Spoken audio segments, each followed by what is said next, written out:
मौसम विभाग की रिपोर्ट पर साप्ताहिक कृषि सलाह इस प्रकार है।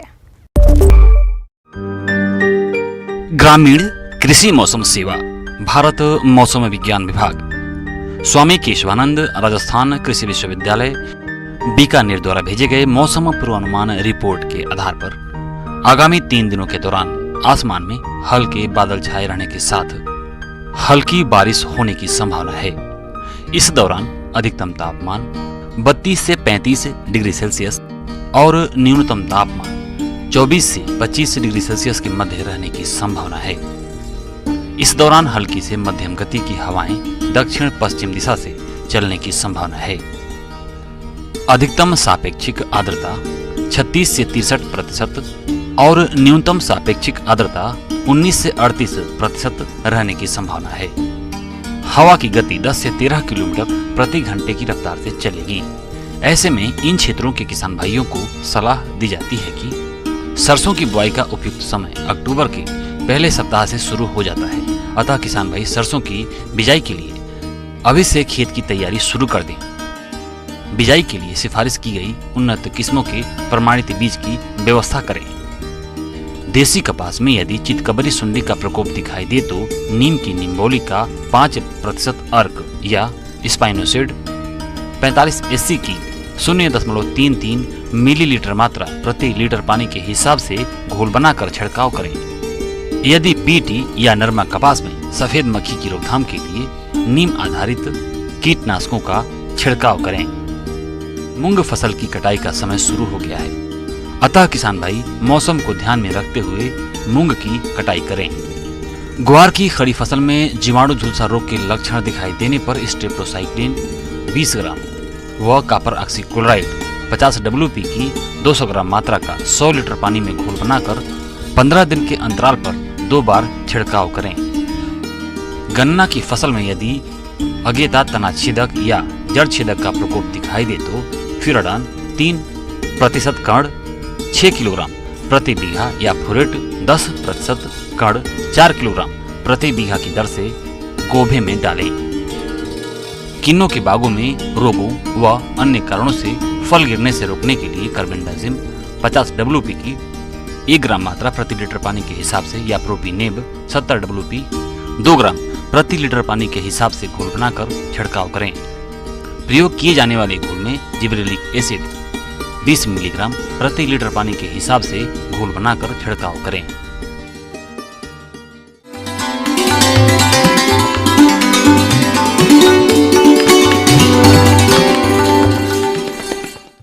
आइए जानते हैं अन्नदाता निःशुल्क फोन के माध्यम से पूछे गए समस्याओं का समाधान। अन्नदाता निःशुल्क फोन संपर्क सेवा के माध्यम से पूछे गए प्रश्नों में से आज हमने जिस प्रश्न को कार्यक्रम में शामिल किया है उसे पूछा है ग्राम बालापुरा, जिला कोटा के कृषक मुन्नी लाल ने। आप झींगा मछलियों के पालन के बारे में जानकारी चाहते हैं तो मुन्नी लाल जी, आपकी जानकारी के लिए प्रस्तुत है कार्यक्रम का ये अंश।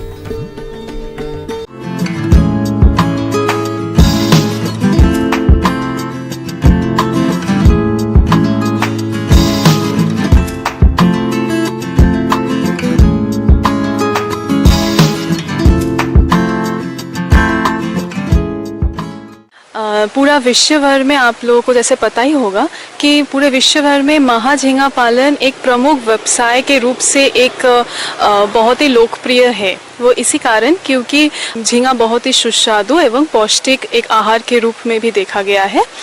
इसका अगर जैव रासायनिक बात करें तो इसमें पाया जाता है लगभग 20 से 21% प्रोटीन। साथ ही साथ इसमें पाया जाता है कैल्शियम, सोडियम, आयरन, फिर पोटाशियम और फास्फोरस की मात्रा भी। साथ ही साथ प्रोटीन का मात्रा भी बहुत ज़्यादा है दूसरे मछली के अंतर में। महाझींगा एक पौष्टिक आहार के रूप में उपयोग में आने वाला जलीय प्राणी है।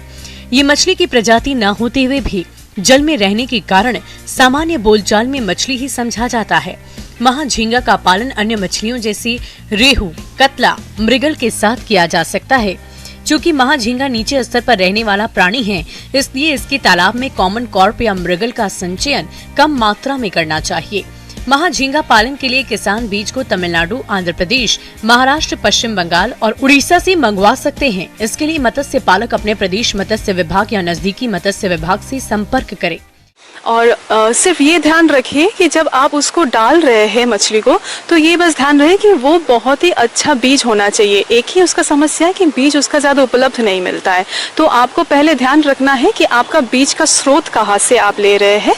तो अगर आप उस हिसाब से डालते हैं और उतना ध्यान रखिए कि कितना उसका जो स्टॉकिंग है वो 50 से 100 प्रति मीटर स्क्वायर ही होना चाहिए। अब मीठा पानी में भी आप झींगा पालन बहुत अच्छे से उसको पालन कर सकते हैं। जब आप झींगा पालन करना चाहेंगे मीठा पानी में, तो मिनिमम आपको 1 एकड़ के ज़मीन चाहिए या फिर 1 एकड़ के तालाब रकबा वाला ज़मीन चाहिए, जिसमें आप महाझींगा, आप उसको एक उसका जो प्रजाति साइंटिफिक जो नाम है वो है माइक्रोबैक्टीरियम रोज़नबर्गी, और लोकली उसको स्कैम्पी भी बोलते हैं।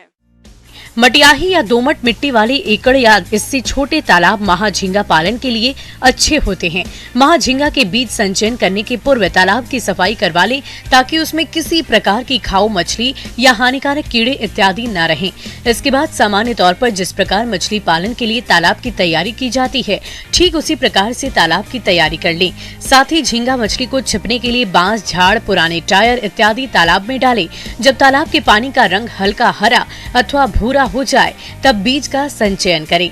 केवल महाझींगा पालन तकनीक में 20,000 झींगा के बीज प्रति एकड़ के दर से संचयन किया जा सकता है, जबकि अन्य मछलियों के साथ इसका 50% यानी कि 10,000 झींगा बीज का संचयन प्रति एकड़ किया जा सकता है।